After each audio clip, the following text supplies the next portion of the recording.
Bueno, buenas tardes a todos. Bienvenidos a otra nueva jornada de Agility Talks, eventos que, como sabéis, patrocinamos aquí todas las semanas los diferentes sector leaders y solution leaders de Agility. Hoy me ha tocado a mí como líder del sector del sector de retail y customer engagement a hablar un poco de entendemos cuáles son las top 10 tendencias en negocio para 2022. Es un título un poco genérico. Intentaremos hablar un poco de cosas, qué es lo que está por venir o lo que está viniendo ya, y también aplicaciones prácticas, porque al final, bueno, son las top 10 tendencias que los expertos dicen o los gurús dicen que están por llegar este año o las próximas fechas. Pero al final, bueno, como sabéis, el tema pandemia, el tema evolución, nos ha ayudado mucho, por desgracia, a la gente que nos dedicamos al negocio digital, a la transformación digital, a que muchas cosas que estaban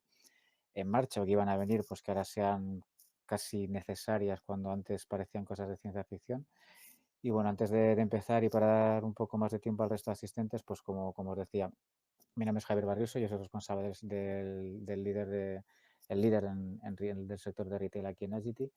y nos dedicamos básicamente a llevar todo nuestro offering al mercado de lo que es retail y consumer goods. Llevamos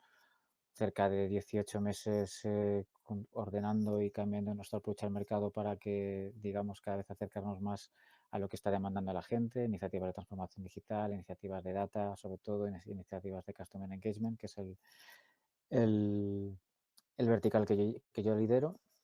Y bueno, esperamos que esta charla, que será como su propio título dice, ágil y que no será más de 30 minutos, esperemos que incluso menos y por supuesto al final de la charla o cuando o vais escribiendo por aquí cuestiones, preguntas, etcétera, al final pues si esto se convierte en un debate, en un coloquio, pues muchísimo mejor. Damos 15 segundillos, 20 y empezamos.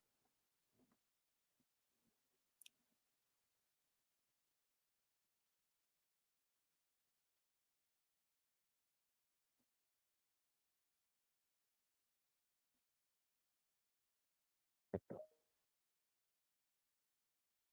Os comentaba, esto es una Agile Talk, no queremos que esto se convierta en una especie de discurso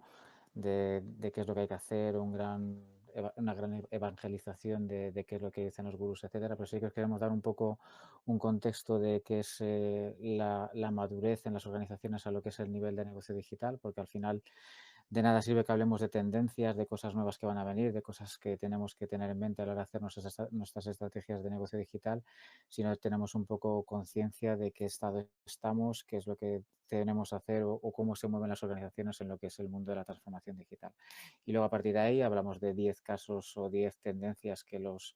gurús dicen que es un poco lo que está por venir, algunas ya sonarán,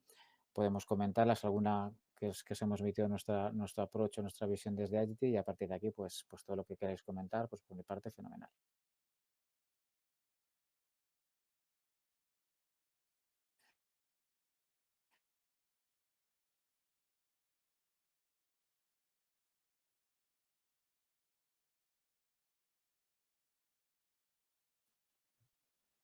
Okay. Ahora, ahora pasaría a colocar la primera fuente, como os decía, la transformación digital, una compañía a la hora de enfrentarse dentro del camino de la transformación digital. Esto no lo digo yo, esto es un estudio de Accenture que estuvimos viendo recientemente. Primero, resaltar que, como siempre, seguro que no es la primera vez que lo veis, la transformación digital no es un camino hacia una meta determinada, al final es toda una constante evolución, cosas que ahora son porque tenemos por la mano y que nos parece muy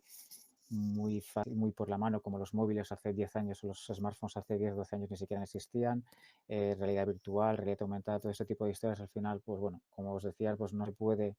hablar de la transformación digital como una meta, sino simplemente es un proceso y estamos dentro de una evolución constante. Y normalmente las compañías a nivel de transformación digital se pueden encontrar en cuatro estados. Uno, el estado que llamamos estable, que básicamente lo que hacen las organizaciones es concentrarse en mejorar sus procesos básicos y hacer pequeñas transformaciones o pequeñas iniciativas, normalmente no muy controladas, no muy ordenadas, para incorporar lo digital dentro de sus organizaciones. Luego, a partir de ahí, ya pues, se pasa a un estado que solemos llamar o llama el estudio eficiente en la cual ya las organizaciones no se centran solamente en solucionar los retos que tienen en ese momento con pequeñas automatizaciones, pequeñas iniciativas digitales, sino que además también empiezan a utilizar lo que es el dato para poder prever, poder tener visión a medio, a corto, medio y largo plazo de lo que está por venir, a tener, digamos, unos cuadros de mandos un poco más avanzados para poder no solamente vender más, sino ser más eficientes, poder hacer que todos los procesos dentro de la compañía sean mejores, etcétera. Es un poco el estado en el que más o menos nos movemos todos, o la gente cuando empieza un camino de transformación digital normalmente se encuentra en el estado eficiente, primero porque es un estado un poquito más avanzado y luego también porque es un estado en que la gente ya tiene conciencia un poco de sí mismo, de qué es lo que tiene y qué es lo que le hace falta. El siguiente estadio ya a partir de aquí es el predictivo, donde ya el dato no solamente es para ver lo que es ahora o lo que tienes en el futuro más inmediato, por decirlo de una manera, sino que ya no te permite anticipar y ya ir un paso más allá, incorporar todo lo que son la predicción, machine learning, data, etcétera, incorporarlo dentro de todos los procesos, tanto internos como externos, para poder ser cada vez más ágiles, por decirlo de una manera, en las reacciones de las compañías dentro de los mercados. Y al final es cuando se llega al estadio que hablamos o que se habla del Future Ready. Al final el Future Ready es lo que el insight o lo que comparte estas grandes organizaciones o estas organizaciones que ya están preparadas para el futuro es las operaciones inteligentes. No solamente ya prever, sino ya estamos hablando de un mundo en el cual estamos en un momento de continuo aprendizaje, en una forma de trabajo, llamémosla ágil, en la cual se puede pivotar y validar cosas tremendamente rápido a través de lo digital. Y al final esto que hace estas organizaciones es que sean muy resilientes, que al final estas organizaciones están preparadas para que cualquier cambio como el que acabamos de pasar desgraciadamente o en el contexto en el que nos encontramos con el tema del conflicto bélico, pues al final las organizaciones que pueden estar o que tienen esta capacidad son más flexibles y son más ágiles a la hora de resistir o anticiparse o luchar contra el cambio. Como decimos ahí, no es simplemente un estado, no es una meta, sino que es un estado en el cual a partir de ahí las compañías pueden permitir construir su futuro o estar preparadas para el futuro, como dice la propia palabra. Esto, cuando siempre hablamos de transformación digital o de qué es lo digital o qué es lo que va a venir. A veces, pues muchos clientes, depende también un poco del estado de madurez digital que acabamos de ver se encuentra. Muchas veces, pues la gente dice, bueno, sí, esto está muy bien, yo tengo que invertir, pero a mí realmente esto de transformarme digitalmente me ayuda. Cada vez, por suerte, ya no tenemos que luchar mucho contra este discurso cuando hablamos con los C-levels de las compañías, porque cada vez sí que tienen más interiorizado que lo digital está aquí, que no es algo que va a venir, que es algo, digamos, que ya es un básico y que tiene que estar incorporado en nuestra forma de operar los negocios, pero muchas veces sí que nos gusta dar cifras, ¿no? Porque al final no sabemos de qué estamos hablando. Entonces, en un estudio que lideró el año pasado Boston Consulting Group junto con Google, hicieron un estudio analizando las empresas que se encontraban en lo que ellos llamaban un estado de bajo madurez digital, una marca como ponemos ahí, low maturity brand, o las marcas que ellos consideraban o que el estudio consideraba como que estaba en un estado de gran madurez. ¿Qué vieron? Primero, que las empresas que están en un estado de madurez digital tienen un incremento de beneficios de 18 puntos perdón, puntos porcentuales, perdonad, que es un 2% de crecimiento versus antes del año anterior de la pandemia. Es mucho más espectacular incluso la eficiencia en costes. Hablamos de que la gente, o las marcas, mejor dicho, digitalmente maduras tienen un promedio de ahorro de costes de un 29%, que representaba un 16% versus el periodo anterior. Esto, lógicamente, pues volvemos un poco a lo mismo. Ahora que ya estamos saliendo un poco del tema de la pandemia, se puede hablar un poquito más de estos temas en pasado, pero sí que las marcas lo primero que hicieron es utilizar la inteligencia y lo digital pues para ser más eficientes en los procesos, para hacer go-to-markets mucho más flexibles a través de lo digital. Hablamos incluso de marcas que estaban cerradas como de coches y que tenían que vender a través de Internet. Todo este tipo de procesos hicieron que, primero, avanzaran en su madurez digital y segundo, pues como vemos ahí, incrementaran su margen y fueran más eficientes en sus operaciones. Y este estudio además decía que este tipo de marcas lo que consiguen es que la probabilidad de que una marca digitalmente madura crezca es mucho mayor si está en en un estado de madurez alto. Estamos viendo ahí, por ejemplo, en el gráfico que en las marcas que estaban en un estado de madurez bajo, el 85% no consiguieron aumentar de mercado cuota de mercado el año pasado. En cambio, dentro de las marcas que sí que estaban ya en un estado de madurez digital, el 60% sí que consiguieron, a pesar del estadio o el contexto económico en el que se encontraban, crecer en cuota de mercado. El mercado, lógicamente, igual no creció en números absolutos, pero dentro de lo que es la cuota de mercado, esas marcas que estaban preparadas digitalmente fueron capaces de crecer y crecer más a través de lo digital, con lo cual esto ya son cosas que son tangibles, que son datos y que podemos hablar cuando hablamos de qué me aporta la transformación digital. Y ya para acabar con la información de contexto, los 4 grandes aceleradores que tienen estas marcas digitalmente maduras y que las caracterizan son principalmente 4. 2 que se mueven alrededor del mundo del dato. Uno, el ser capaces de capitalizar los datos que pasan dentro de sus activos de negocio y sus activos digitales. El famoso First Party Data que alguna vez habremos comentado o hemos comentado ya, hemos comenzado a ir cada vez más a menudo. Y además desarrollar una capacidad de medición muy fina, muy acertada en todos sus activos digitales o en todos sus activos de negocio desde el principio hasta el final. Esta información les permite madurar, es lo que les permite madurar digitalmente de una manera superior. Y también los otros 2 grandes aceleradores tienen que ver con las mecánicas de trabajo y la organización. Es muy importante trabajar en una mentalidad agile, pero no como metodología de trabajo por equipo, sino en una mentalidad de ser capaces, una empresa tiene que ser digitalmente madura, es capaz de generar muchísimas iniciativas, validarlas en un tiempo rápido en el mercado, ver cómo funciona y si funciona escalarla y si no funciona desecharla. Esa mecánica es lo que hace que una empresa sea digitalmente madura, le permite ir al mercado cada vez de una manera más eficiente y ganar más dinero. Y luego también ser capaz de capitalizar sus recursos internos, tener mecánicas de upskilling, reskilling dentro de su compañía que le permite montar esos famosos squads de allá que conocemos mucho, ¿no? Que te cogen capacidades transversales y que son capaces de trabajar en muchos proyectos de manera diferente. Entonces, visto un poco el contexto de madurez digital, cómo tienen que ser unas marcas digitales o en qué están las marcas digitales actualmente. Perdona que voy a dar la luz. Vamos a ver directamente, para ir un poco, como se suele decir, al turrón, de lo que dicen los expertos como que son las top 10 tendencias en negocio para el año 2022. Para que fuera más sencillo bueno, antes de un poco el contexto, pues os iba a enseñar la clasificación de cómo las hemos agrupado. Em, ¿Por qué creemos qué criterios hemos seguido para clasificar o decir que estas cosas son importantes para este año o estas tendencias van a ser importantes este año? Básicamente, el comportamiento de los consumidores y su relación con las marcas, que es al final, como se suele decir, ¿no? El cliente siempre tiene la razón y el cliente es lo primero y el cliente está cambiando y nosotros también tenemos que cambiar. Entonces, 5 datos así de rápidos. El 80% de los consumidores dicen que cuando una marca tiene una relación personal o personalizada con ellos, están mucho más dispuestos a hacer negocios con ellos o transaccionar. Ya no hablamos de personalizar con nombre y apellidos, ya no hablamos de cosas que antes parecían muy guau y que ahora no son nada, sino hablamos de experiencias relevantes, contenidos que realmente me interesen, hacer un mix perfecto entre el inbound y el outbound, de cómo la marca me está lanzando mensajes, perdón, y cómo los estoy escuchando y cómo los estoy tratando, pues el 80% de la gente lo considera muy relevante. Esto pasa,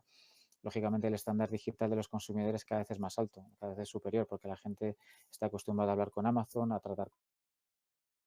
con Apple, a tratar con grandes monstruos que esto lo tienen muy en el ADN y experiencia de marca la esperan también con el resto de marcas o en su estándar de, digamos, de consumo diario. El 68% de ellos también esperan que los canales sean de interacción en tiempo real. Eso de abrir un chatbot, un Twitter o algo así y que la gente no le conteste es lo peor que puede hacer una marca. Es mejor no abrir, no tener un caos. Incluso yo muchas veces a mis clientes les digo que ni siquiera abran Twitter si no van a tener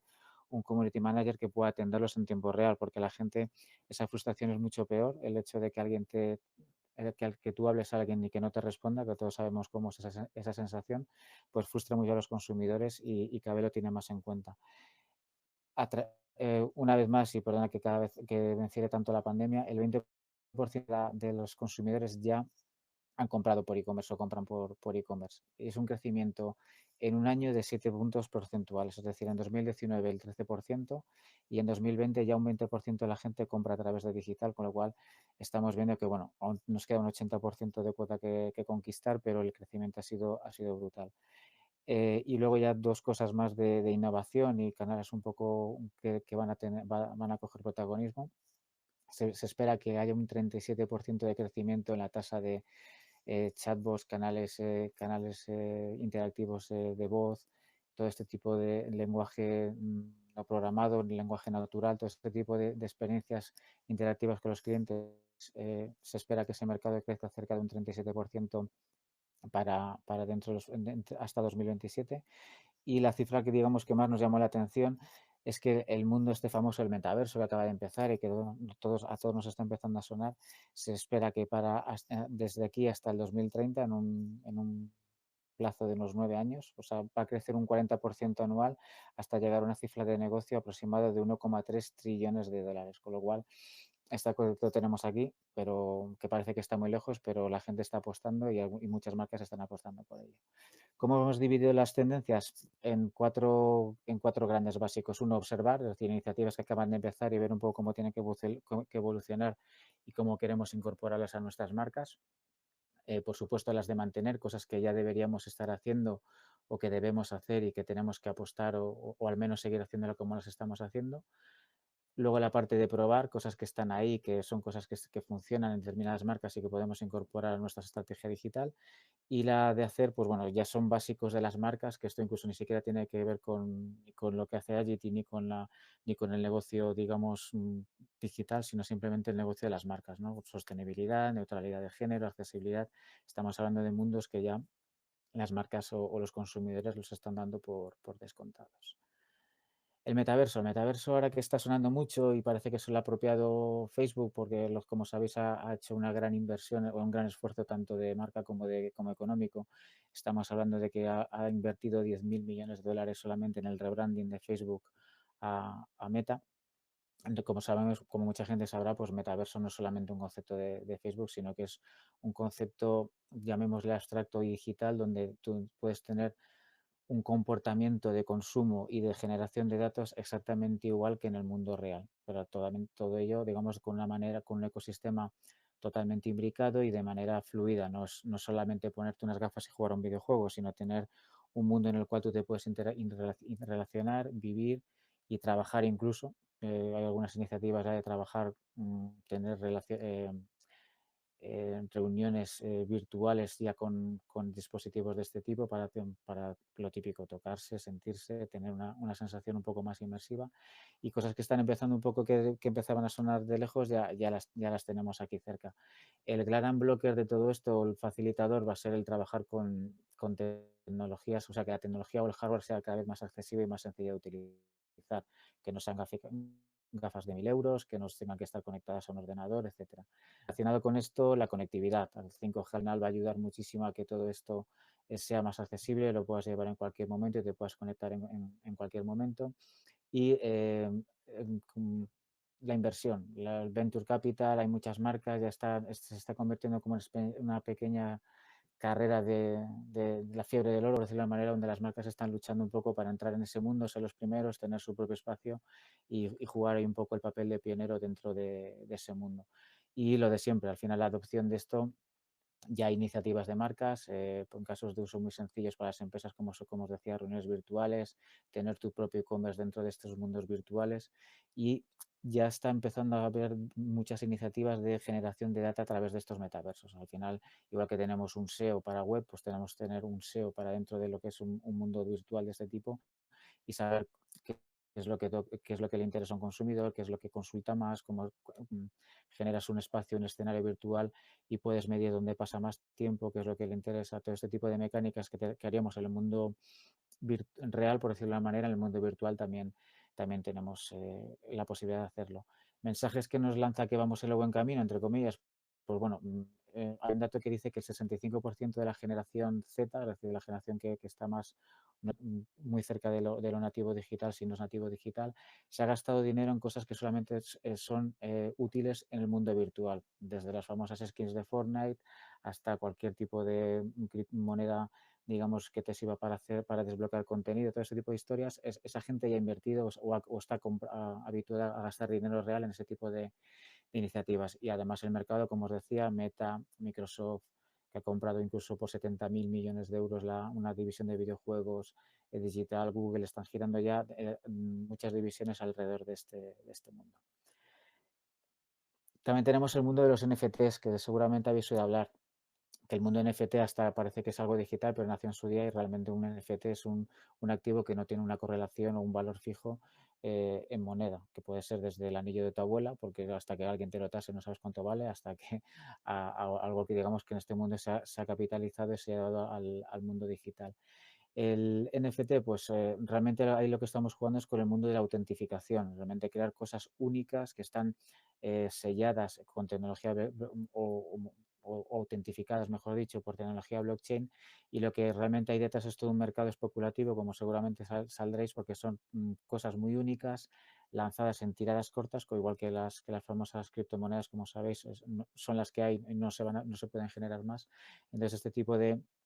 coleccionismo, poder comerciar con este tipo de activos es, digamos, la derivada que están haciendo las marcas. Hoy es mucho PR, es decir, hay muchísimas marcas como McDonald's, por ejemplo, hizo una iniciativa antes de volver a lanzar la McRib en Estados Unidos, pues sacó una colección en la cual tú puedes adquirir ciertas cosas de McDonald's.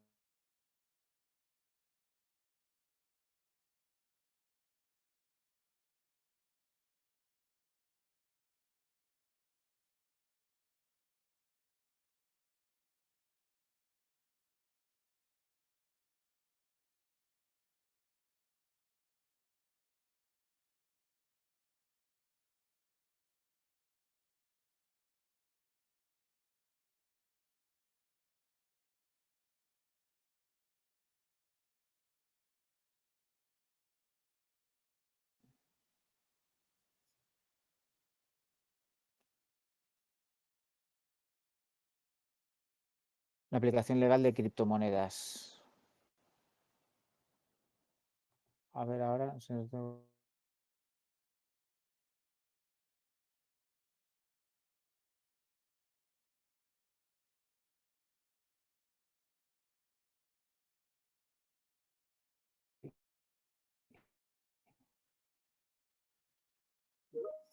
vale, perdona, que es que me decían que se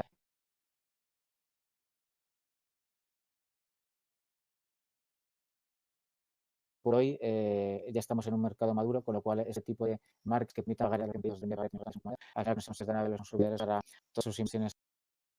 en Exchange Crypto, pues llevarlas a mundo real y monetizarlas. Aquí mi teoría o mi reflexión personal es que cuanto más valor tenga ese objeto, pues es más fácil que ese objeto sea líquido en dinero y la gente lo vea más atractivo. Yo creo que es más atractivo comprar un bolso de Louis Vuitton que vale 1.000 euros y pagarlo en criptos que no pagar en un restaurante. Pero bueno, al final el mercado nos dirá un poco hacia dónde tiene que ir esa tendencia, pero bueno, como ponemos ahí es para vigilar. Dentro del mundo de mantener hablamos como de tres grandes iniciativas. El cero y el First Party Data. Ya tuvimos un monográfico en el anterior Agititol relacionado con esto, en el cual por las políticas de privacidad, por cómo está haciendo, cómo se está comportando el consumidor, que a veces es más complicado conocerle, captar datos a través de medios pagados y al final las marcas tienen que hacer estrategias muy constantes y muy sólidas, invertir mucho dinero en lo que es captar data propia en sus activos, no solamente digitales, sino en sus activos de negocio y conseguir no solamente, no solamente generar su first party data, su data, sino incluso poderla comercializar con marcas de su mundo, por decir manera, o partners que ellos tienen dentro de su ámbito de actividad y trabajar el mundo del cero party data, que es, oye, ya la gente está dispuesto a pagar por con sus datos determinadas iniciativas. Hay gente que desde plataformas digitales que si ves ciertos anuncios o dices que te gustan ciertas cosas te pagan por verlos. Tenemos gente que a través de dar sus datos y decir lo que le gusta, le damos contenido o acceso a ver determinadas publicaciones de determinados periódicos, etcétera. Ese tipo de mundo, ese tipo de iniciativas ya están empezando a trabajar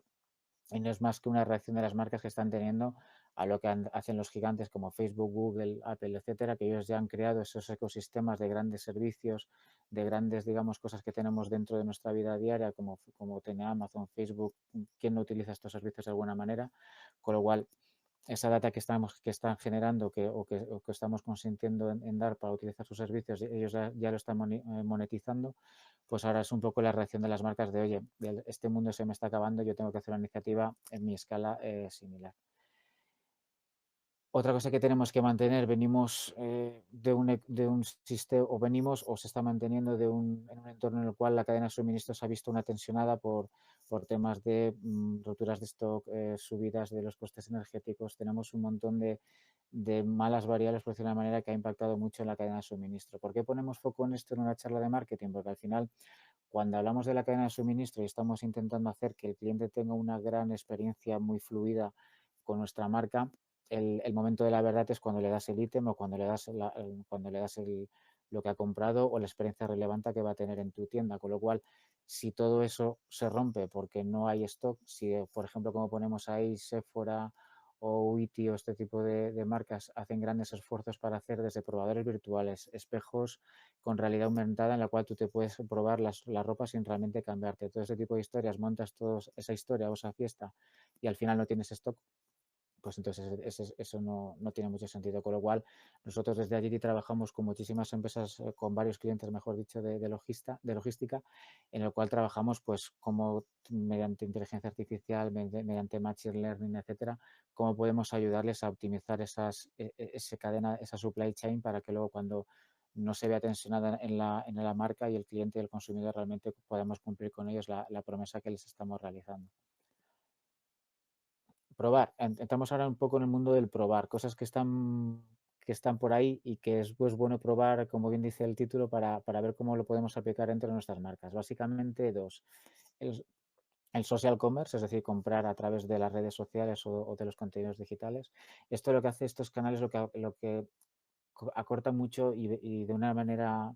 espectacular es la conversión. O sea, al final no estamos hablando, esto no va a sustituir nunca un e-commerce nativo o un e-commerce que pueda desarrollar nuestra marca, pero el hecho de que tú puedas entrar en un feed de Instagram con una publicación muy cerradita, con un precio que solamente tenga un CTA que sea cómpramelo, ya tengo el dato del usuario y tengo el formulario pre-relleno, por decirlo de una manera, este tipo de iniciativas está demostrado que tienen unas conversiones bestiales. Hablamos ahí, por ejemplo, un ejemplo de una empresa de floristería que aumentó el 100% en los ingresos en la época en que lo probó. Sí que es cierto que no es un gran player, pero bueno, al final sí que tenemos que tener en cuenta que este tipo de iniciativas, por lo que sea en retail y sobre todo en generaciones Z y generaciones muy hiperconectadas, funciona fenomenal. También el comercio en streaming o el comercio, lo que se llama el live streaming retail, que esto también surgió en el mundo de la pandemia, porque al final tenemos, digamos, por lo típico, los influencers, gente, digamos, que te hacía tus pequeños tutoriales, que decían grandes contenidos muy ligados a marcas, y al final, pues tenías un pequeño botón de comprar que te permite comprar, igual que hemos visto antes con Instagram, durante el live stream que estaba haciendo esa persona. Y ya no estamos hablando de marcas, digamos, como antes de Plant Model, hablamos de Tommy Hilfiger o Xiaomi, gente que ha hecho ya este tipo de iniciativas y que les funcionó fantásticamente. De hecho, hablábamos que hay, se llegaron a 14 millones de espectadores solamente en una reproducción y se vendieron 1.300 productos en 2 minutos, con lo cual yo creo que son cifras bastante relevantes, igual que Xiaomi, que quintuplicó sus ventas en 40 minutos solamente por hacer una iniciativa de una demo de un teléfono suyo en México, con lo cual lo mismo, es cosas que a lo mejor podemos probar dentro de la marca. Y ya para llegar en la parte de mantener, que esto sí que, como os decía, no tiene que ver con lo digital, pero sí que tenemos que tenerlo un poco en el radar, porque al final lo digital y la empresa no están separados. Al final, ahora somos todos, es igual que el concepto multicanal que ya no existe. Ahora no somos consumidores online ni offline, somos consumidores. Pues ahora va un poco igual. Cuando pensemos en iniciativas digitales, hay tres grandes cosas que tenemos que tener en cuenta a la hora de montar las iniciativas. Sostenibilidad y RSC. Como vemos ahí, la palabra sostenibilidad en Google Trends subió cerca de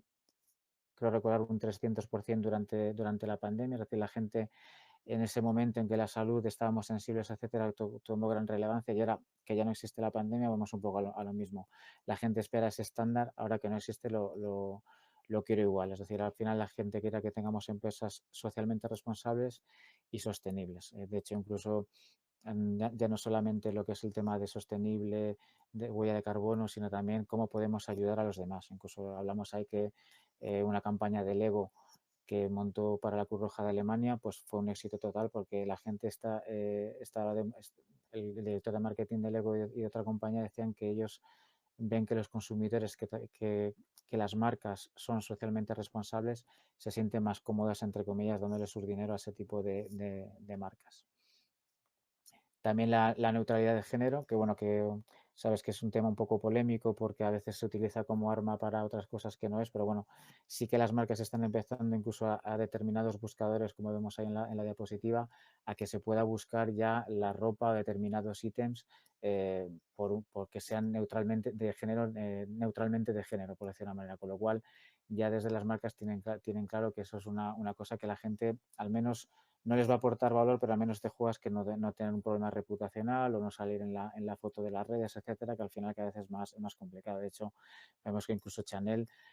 ha nombrado un C-Level que se dedica única y exclusivamente a tener o a ver cómo su marca cumple los estándares de este tipo de iniciativas. Y el mundo accesible es muy curioso porque al final siempre es algo que lo tenemos un poco por descontado como algo más que podemos hacer pues dentro de nuestros activos digitales, cuando nos comunicamos con la gente, pero al final es un mercado que suena mal, pero estamos hablando de que son casi 2.000 millones de personas que están afectadas por algún tipo de discapacidad y que generan o tienen una renta de 2.000 billones de dólares de renta disponible, con lo cual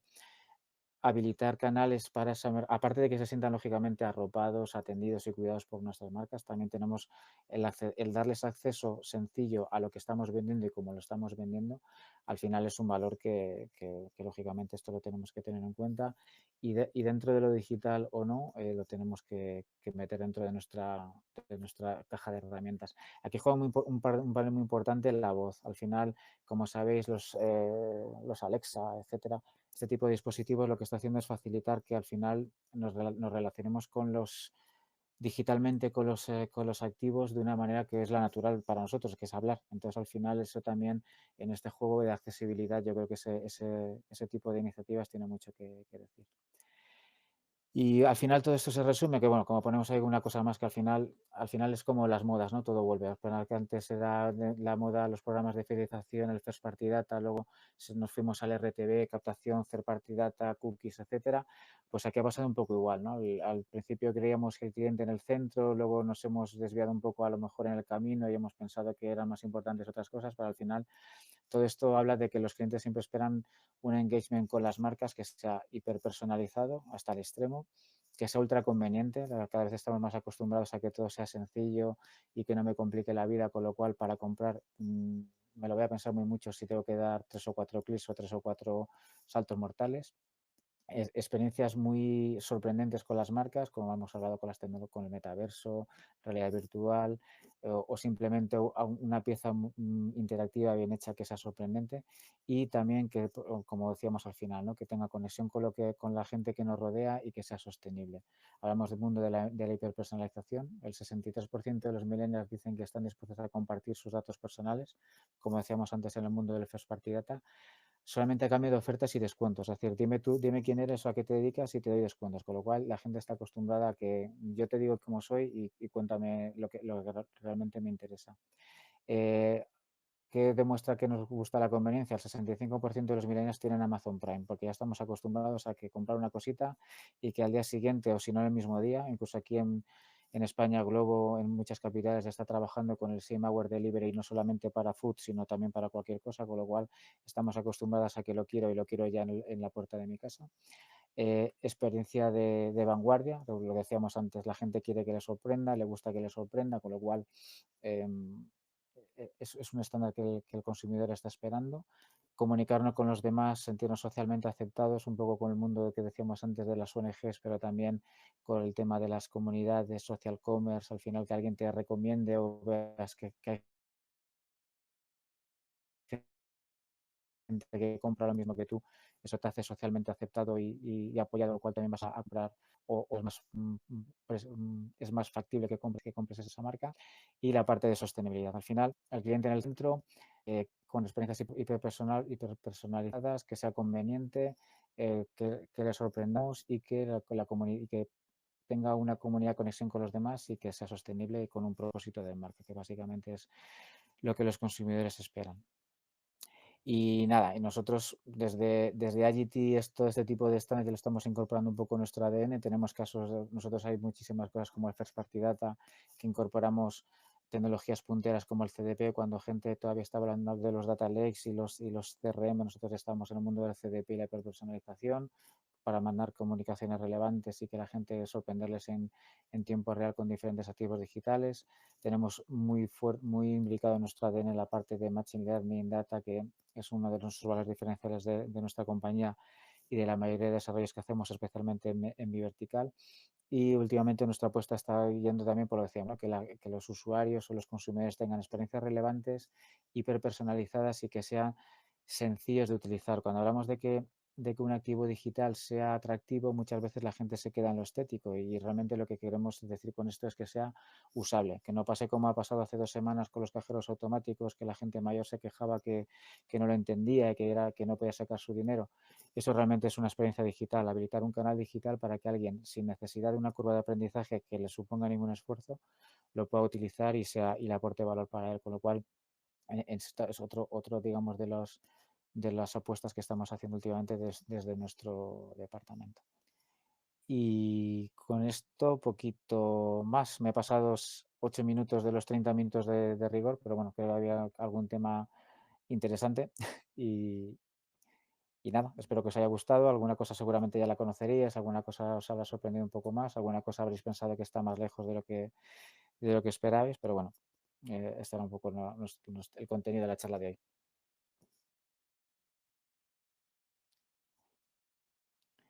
Ahora pasamos a preguntas. ¿Qué tipo de proyectos de realidad virtual y aumentada estamos poniendo en marcha desde Agity? Bueno, aquí básicamente estamos sobre todo tratando partes, como decíamos en la presentación, cosas que sean muy alcanzables, temas, básicamente tres tipos de desarrollo. Uno en industria. Nosotros tenemos un pilar muy fuerte en la compañía que es industria y que se dedica en dos partes, cómo planificar la producción y otra cómo ejecutarla dentro de las fábricas, que son los famosos software MES. Y dentro de ese mundo estamos haciendo pilotos con algunas ingenierías de cómo hacer que el usuario, en vez de ir con una tableta,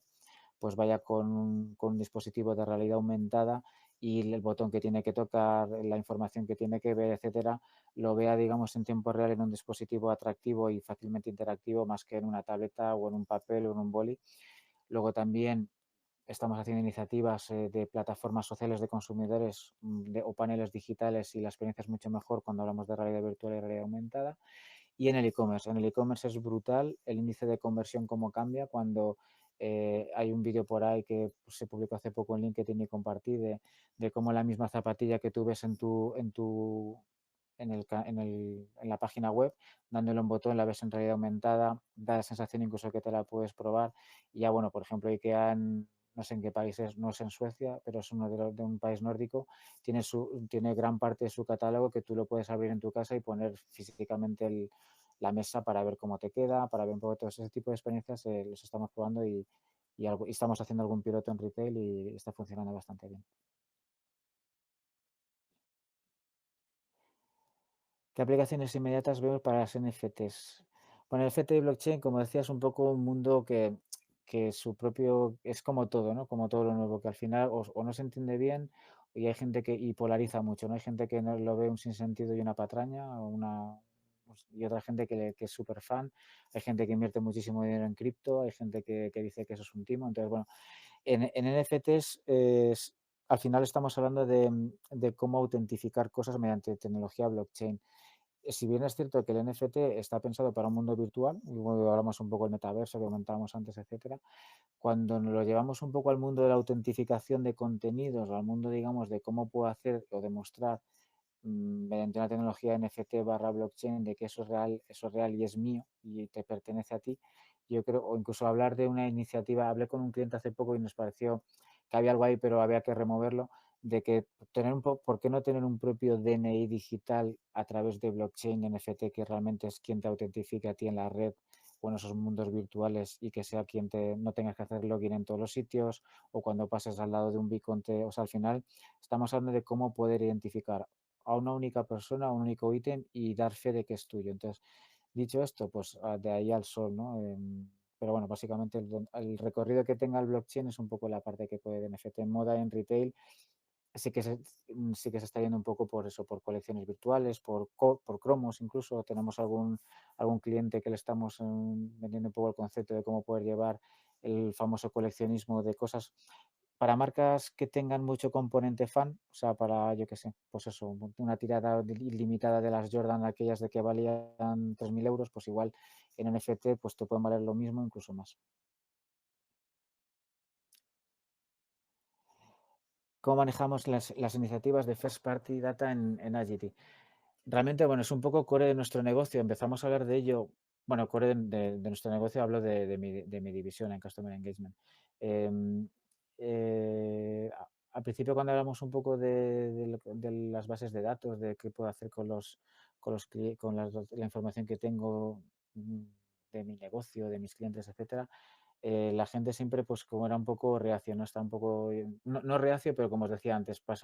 vamos por modas. De repente el first party data no tenía sentido, etcétera, y era más captar clientes, que cuando siempre vamos, yo que tengo ya cierta edad, siempre soy de hablarlo de un cliente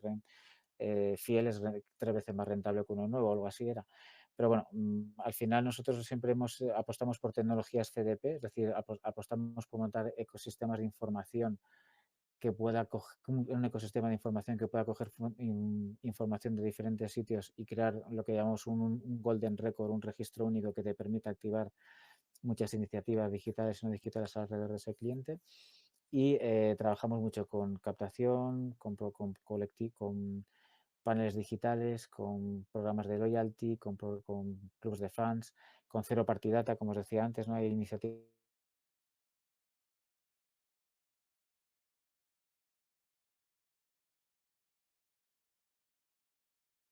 chulas de cero partidata y también incluso tenemos de contactos hasta que también por que como comunicamos como comentamos en la charla anterior, ya no solamente que hagas una esencia relevante con cliente, sino que como tengas mal gestionado un piso de comunicación con cliente, pues incluso te puedes jugar una multa de miles o sin millones de euros. Entonces es un tema que está bastante en la mercado. Pues, ¿alguna pregunta más? Pues perfecto, si no hay una pregunta más, lo dicho, muchísimas gracias por estar este tiempo conmigo. Por supuesto, mis datos están por ahí en la invitación o poner contactos con nosotros. Encantado de cualquier cosa o cualquier duda que tengáis o simplemente tener una conversación de este mundillo, por supuesto, encantado. Y nada, daros las gracias por vuestro tiempo y os esperamos en la próxima Agility Talk, ¿de acuerdo? Gracias.